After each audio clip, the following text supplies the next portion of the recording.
పాత్రికేయ మిత్రులందరికీ కూడా నమస్కారాలు తెలియజేసుకుంటూ ఈరోజు గౌరవ ముఖ్యమంత్రి నారా చంద్రబాబు నాయుడు గారు గౌరవ జలశక్తి కేంద్ర మంత్రివర్యులు పాటిల్ గారితో జరిగినటువంటి ఇరిగేషన్ సంబంధించినటువంటి సమావేశం మంచి సౌహృదమైనటువంటి వాతావరణంలో ముఖ్యంగా ఆంధ్రప్రదేశ్ రాష్ట్రం ఆ రోజు 2014లో విభజన జరిగిన తర్వాత మరి యొక్క రాష్ట్ర అభివృద్ధికి సంబంధించి ఇరిగేషన్కి సంబంధించి కేంద్రం పర్టికులర్గా పోలవరం ప్రాజెక్టుని జాతీయ ప్రాజెక్టుగా పూర్తి చేయడంలో మరి అందిస్తున్నటువంటి సాయంకి కృతజ్ఞతలు చెప్పడం జరిగింది.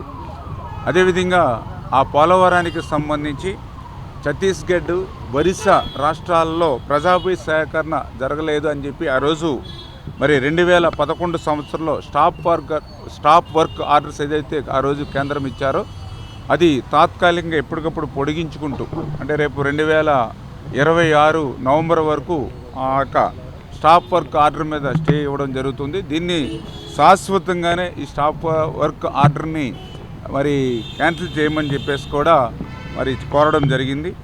అదేవిధంగా పోలవరానికి సంబంధించి రైట్ కెనాలు, అదేవిధంగా లెఫ్ట్ మెయిన్ కెనాల్ ఆ రోజు 2009లో డిపిఆర్ తయారు చేసినప్పుడు ఆ రోజు మరి 9,500 అదేవిధంగా 11,500కి మాత్రమే ఆ యొక్క right and left main canals design చేయడం జరిగింది. దాని ప్రకారమే ఆ రోజు డిపిఆర్లో ఆమోదించడం జరిగింది. అయితే భవిష్యత్తు అవసరాలను కూడా దృష్టిలో పెట్టుకుని right main canal 17,500, left main canal కూడా 17,500కి ఇప్పుడు కాలువల యొక్క సామర్థ్యం పెంచి చేస్తున్న వల్ల ఆ పెంచినటువంటి సామర్థ్యానికి అయ్యేటువంటి ఆర్థిక వ్యయం కూడా ఈ పోలవరం ప్రాజెక్టుకు సంబంధించినటువంటి వ్యయంలో మరి కలిపి సాయం అందించాలని చెప్పి కూడా మరి గౌరవ కేంద్ర మంత్రివర్యులను కూడా కోరడం జరిగింది గౌరవ ముఖ్యమంత్రి గారని చెప్పి తెలియజేసుకుంటూ, అదేవిధంగా గోదావరికి సంబంధించి కూడా మరి యొక్క నీటి పంపకాల ప్రాజెక్టుల వారీగా అంటే రాష్ట్ర విభజన జరిగిన తర్వాత ప్రాజెక్టుల పరంగా అటు తెలంగాణ కానీ ఇటు ఆంధ్రప్రదేశ్ రాష్ట్రానికి సంబంధించి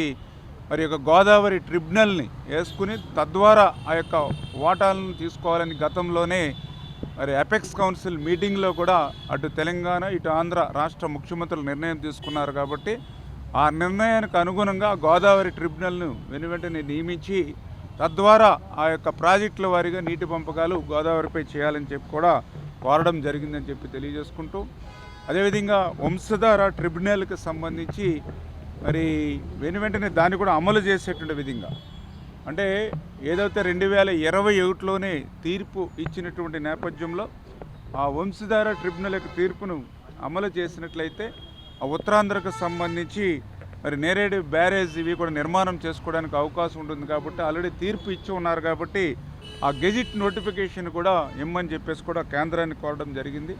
అదేవిధంగా కేంద్రం సంబంధించినటువంటి నిధులు పర్టికులర్గా RRR ఇటువంటి కేంద్ర సంబంధించినటువంటి నిధులను కూడా త్వరితగతంగా ఆంధ్రప్రదేశ్ రాష్ట్రానికి విడుదల చేసేటువంటి విషయంలో కూడా కోరడం జరిగిందని చెప్పి తెలియజేసుకుంటూ, మరి అదేవిధంగా పోలవరం నల్లమల సాగర్కు సంబంధించినటువంటి ప్రతిపాదనలకు వెనువెంటనే మరి క్లియరెన్స్లు ఇచ్చేటువంటి విధంగా ఫైనాన్షియల్కి కూడా ఇమీడియట్లీ మరి సాయం చేసేటువంటి విధంగా కూడా ముందుకెళ్లాలని చెప్పి కూడా కోరడం జరిగింది.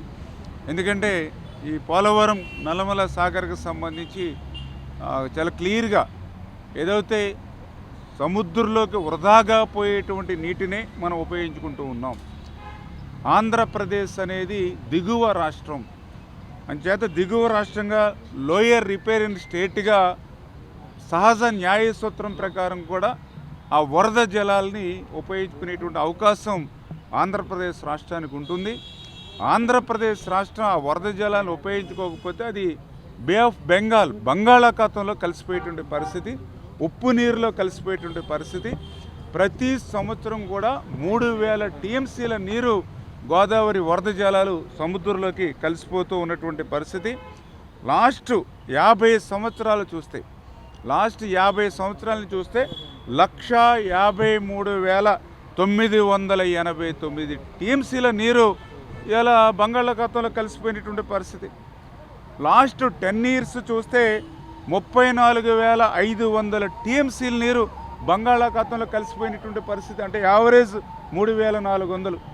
పోనీ లాస్ట్ 50 సంవత్సరాలు కాదు, లాస్ట్ 10 ఇయర్స్ కాదు, లాస్ట్ 5 ఇయర్స్ తీసుకుంటే ఈ అక్షరాల 20,300 టీఎంసీల నీరు గత 5 సంవత్సరాల్లో గోదావరి నుండి సముద్రంలో కలిసిపోయినటువంటి పరిస్థితి. అంటే యావరేజ్న ఈ 5 సంవత్సరాల్లో కూడా 4,064 టీఎంసీలు ప్రతి సంవత్సరం వృధాగా సముద్రంలో కలిసిపోతుంది.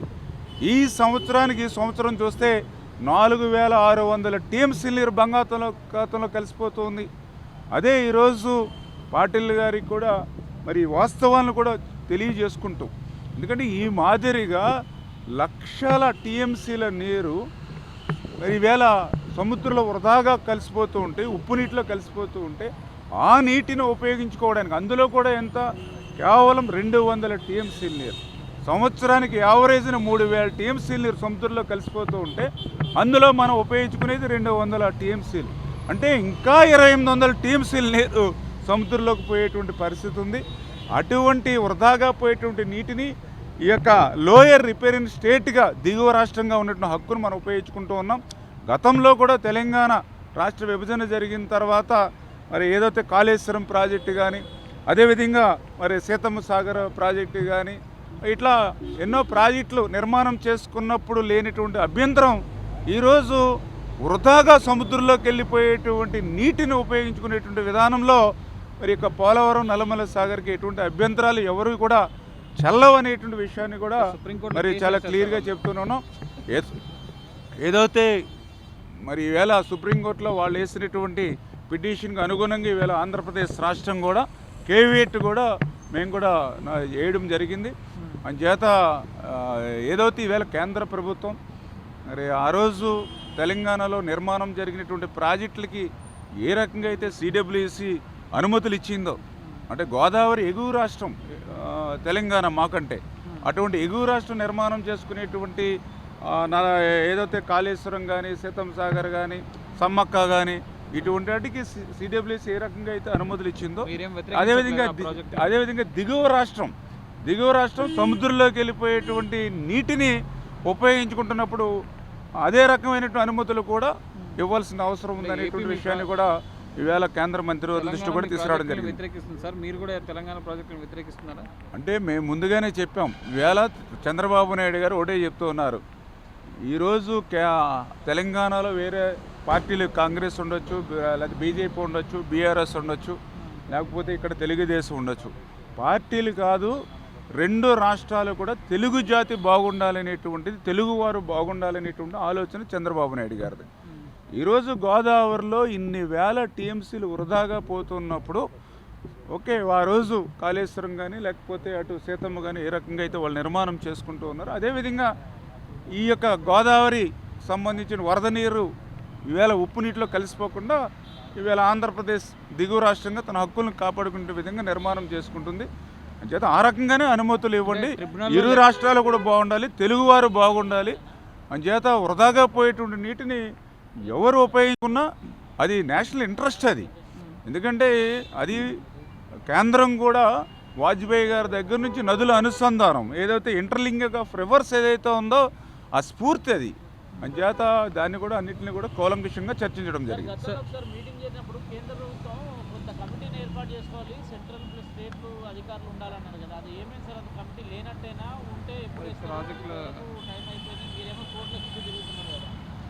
అదే గతంలో అయితే కమిటీ అని వేయడం గతంలో మీరు చెప్పింది లాస్ట్ టైము ఇరు రాష్ట్రాల ముఖ్యమంత్రుల సమావేశం తీసుకున్నప్పుడు ఆ కమిటీని ఏర్పాటు చేయమని చెప్పడం జరిగింది. దాని ప్రకారం కమిటీని కూడా ఏర్పాటు చేయమని కేంద్రం నుంచి రావడం జరిగింది. దాని నుంచి కూడా మన పేర్లు అవి కూడా మనం కూడా చెప్పి పంపించడం జరిగింది. మన ఆంధ్రప్రదేశ్ రాష్ట్రం నుంచి కూడా ఒక 5 పేర్లు కమిటీకి మనం కూడా రికమెండ్ చేసి పంపించడం జరిగింది.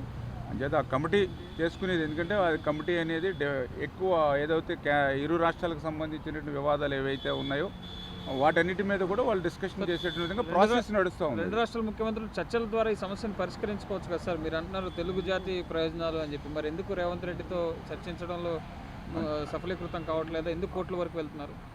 అంటే ఏదైతే ఇప్పుడు మేము చూసినంత వరకు తెలంగాణలో రాజకీయపరమైనటువంటి కారణాలు తప్ప ఈ ప్రాజెక్ట్ని అంటే పోలవరం నల్లమల సాగర్ని అభ్యంతరం పెట్టడానికైతే ఏ విధమైనటువంటి సోర్సు అక్కడ లేనిటువంటి పరిస్థితి. కేవలం ఏంటంటే వాళ్ళ రాజకీయ నేపథ్యంలో రాజకీయ కారణాలతోటి వాళ్ళ ఒక పార్టీ మీద ఒక పార్టీ పై చేయి సాధించుకోవాలనేటువంటి ఆలోచనతో వాళ్ళు నడుస్తున్నట్టుగా కనిపిస్తుంది తప్ప వాస్తవంగా అయితే ఇందులో కూడా టెక్నికల్గా కానీ ఇతరత్ర కానీ ఎక్కడ పెద్దగా అభ్యంతరాలు పెట్టవలసిన అవసరం అయితే ఖచ్చితంగా లేదు. అందుకే ఈరోజు కూడా మేము కేంద్రం దృష్టికి కూడా తీసుకొచ్చింది, అటు తెలంగాణ ఇటు ఆంధ్రప్రదేశ్ అనేటువంటి భేదం లేకుండా యాజ్ అ రూల్ ఏ రకంగా అయితే ఇరు రాష్ట్రాలకి నష్టం లేకుండా ఉండేటువంటి నిర్ణయం ఏదైతే ఉందో ఆ నిర్ణయం ఈరోజు కేంద్ర ప్రభుత్వం కూడా చెప్పడానికి కూడా వాళ్ళకి కూడా, ఎందుకంటే గతంలో ఏ రకంగా అయితే ఎగువన ఉన్నటువంటి రాష్ట్రం నిర్మాణం చేసుకున్నప్పుడు ఏ రకంగా అయితే సిడబ్ల్యూసీ అనుమతులు ఇచ్చిందో అదే రకంగా ఈరోజు గోదావరిలో వృధాగా వరద నీరుని వారు ఉపయోగించుకుంటుంటే ఉద్దేశం లేదనేది వీళ్ళ కేంద్రం కూడా చెప్పవలసినటువంటి అవసరం. వృధా జలాలు అంటున్నారు, ఇది దీనిపైన ఏ రాష్ట్రం ఎంత వినియోగించుకోవాలనేది ట్రిబ్యునల్ లెక్క తేల్చాలి కదా. లెక్క తేల్చుకోకుండా ఎలా కడుతుంది ఏపీ, మాకు అన్యాయం జరుగుతుంది, మాది కరువు రాష్ట్రం అవుతుందని చెప్పి తెలంగాణ అంటారు. ఓకే, మంచి మాట చెప్పారు మీరు. ఇప్పుడు లెక్కలు తేల్చుకోకుండా ట్రిబ్యునల్ చెప్పకుండా ఎట్లా కడతామని అంటూ ఉన్నారు.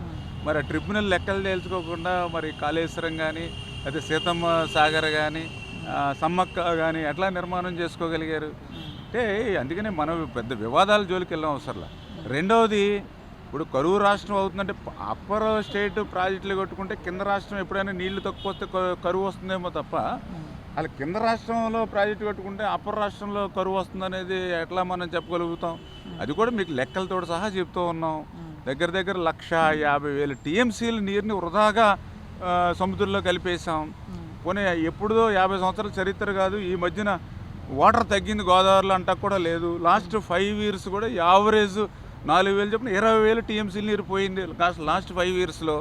అంచేత వృధాగా సముద్రంలో పోయే నీటిలో 3,000 టీఎంసీలు యావరేజ్లో 200 టీఎంసీలు ఉపయోగించుకుంటే ఇంకా 800 టీఎంసీలు సముద్రంలో కలిసిపోతూ ఉంటే అసలు వాళ్ళ చెప్పేటువంటి మాటలకి అసలు పొంతం లేనటువంటి పరిస్థితి. చంద్రబాబు గారు సార్ హిట్ టీవీ యాప్, ఇందులో short news, live news, entertainment shows, movies, digital magazines తో పాటు మీ జిల్లా వార్తలను కూడా ఫ్రీగా చూడొచ్చు. ఇంకెందుకు ఆలస్యం, వెంటనే హిట్ టీవీ యాప్ ని డౌన్లోడ్ చేసుకుని ఫ్రీగా ఎంటర్టైన్మెంట్ పొందండి. Hit TV app. Hit TV app. Please download hit TV app. Hit TV app ని ఫ్రీగా డౌన్లోడ్ చేసుకుని ఎంజాయ్ చేయండి. మీకు నచ్చిన ఎంటర్టైన్మెంట్ కోసం హిట్ టీవీ యాప్ ని ఫ్రీగా డౌన్లోడ్ చేసుకుని ఎంజాయ్ చేయండి. హిట్ టీవీ యాప్ ని డౌన్లోడ్ చేసుకుని ఆస్వాదించండి, ఆశీర్వదించండి. ఇంతమంది సెలబ్రిటీలు హిట్ టీవీ యాప్ ని డౌన్లోడ్ చేసుకోండి అని చెప్తున్నారంటే ఎంత మంచి యాప్ ఆలోచించండి.